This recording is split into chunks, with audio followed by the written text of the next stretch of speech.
यो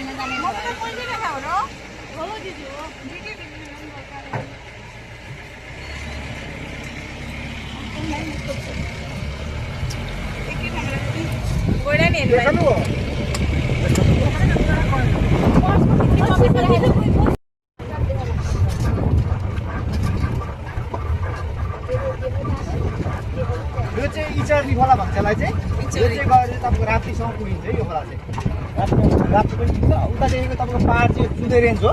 उताको चाहिँ माडी भ्याली छ त्यसपछि इन्डियाबाट हुन्छ है ए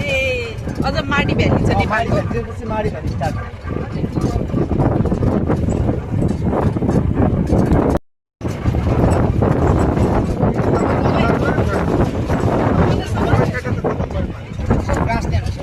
जङ्गल छिरे छैन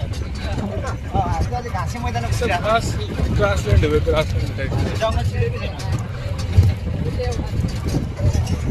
सार्जको हो होला त्यसले ग्रासल्यान्ड हो होइन गैँडाहरू चाहिँ सोल्टरी एनिमल एक्लै बस्नु मन पराउँछ यिनीहरू चाहिँ गैँडाहरूले धेरै टाढासम्म देख्दैन तर गैँडाहरूले रातो सेतो पहेँलो कपडा एकदम चाँडो चिन्छ है तेरो जङ्गल हिँड्दा रातो सेतो पहेँलो कपडा नलाउनु होला सेतो नि लाउनु न हैलो लङ टुरको लागि त्यसो लाउनु हुँदैन ए ल गैँडाहरूको चाहिँ हियरिङ र स्मेलिङ पावर चाहिँ एकदम राम्रो हुन्छ सेतो पनि सेतो पनि रातो सेतो पहेँलो हरियो लाउनु पर्छ गैँडा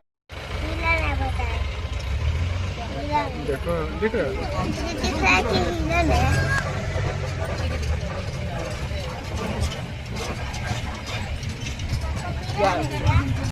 पछाडि हाँ बड़ा बड़ा बड़ा वाला है हाँ बिना सिंह वाला है छोटा था देखो फिमेल है हाँ है यहाँ पे मिले नीचे दिखा नीचे नीचे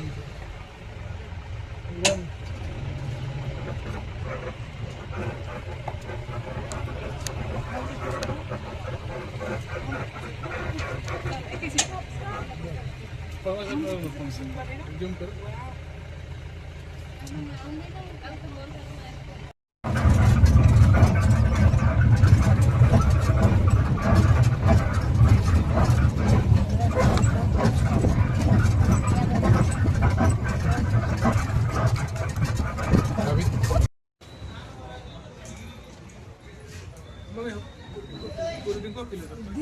त्यो